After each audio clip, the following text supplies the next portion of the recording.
নামখানা। নামখানা দেখলেই বকখালি বা মৌসুমী আইল্যান্ডের কথা মনে পড়ে। তো আজকে আমার গন্তব্যস্থল হলো মৌসুমী আইল্যান্ড।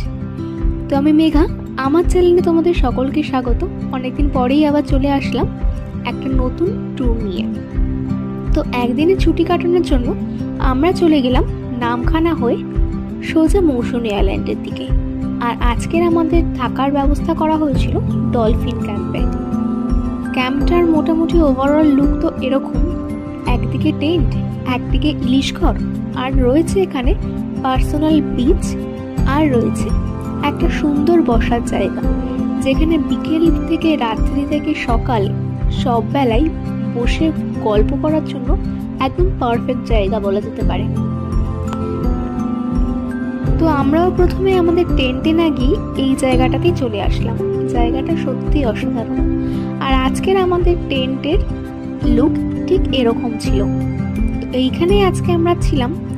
তো সকলের প্রথমে যেতেই আমাদের দিয়ে গিয়ে দিল ওয়েলকাম ড্রিঙ্কস হিসেবে নারকেলের জল।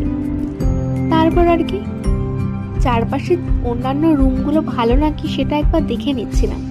যদি রুম ভালো হয় তাহলে রুমেই শিফট করবো, এটাই ভাবছিলাম।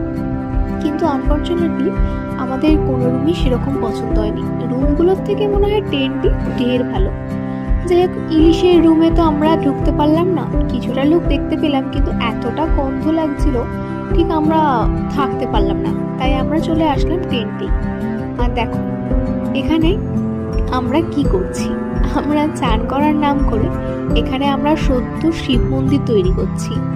তো তারপর শিব ঠাকুর যখন তৈরি করেছি, শিব ঠাকুরকে তো চানও করাতে হবে।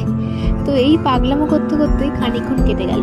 তারপর আমরা নামলাম সমুদ্রে চান করব বলে। যদিও বেশি দূর যায়নি, কারণ ছিল ভরা কোটাল, খুব বিপদ। যাই হোক, তারপরে আমরা রেডি হয়ে চলে আসলাম দুপুরের খাবার খেতে। খাবারের এলাহি আয়োজন। তারপর কি খাবার সেরে আমরা এদিক ওদিক ঘুরে আর চলে আসলাম সন্ধ্যেবেলা।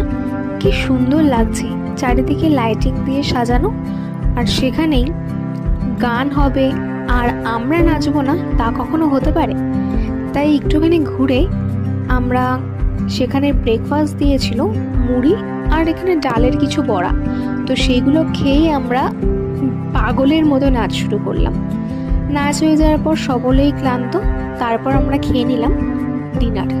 আর সকালে উঠে দেখি লুক কি চেঞ্জ। পুরো সমুদ্রের জল আমাদের এই বসে থাকার জায়গার একদম নিচ অব্দি চলে এসছে। যাই হোক, কিছুক্ষণ সেখানে সময় কাটিয়ে আমরা রওনা দিলাম বাড়ির পথে। তো আজকে রইল এইটুকুই, টাটা।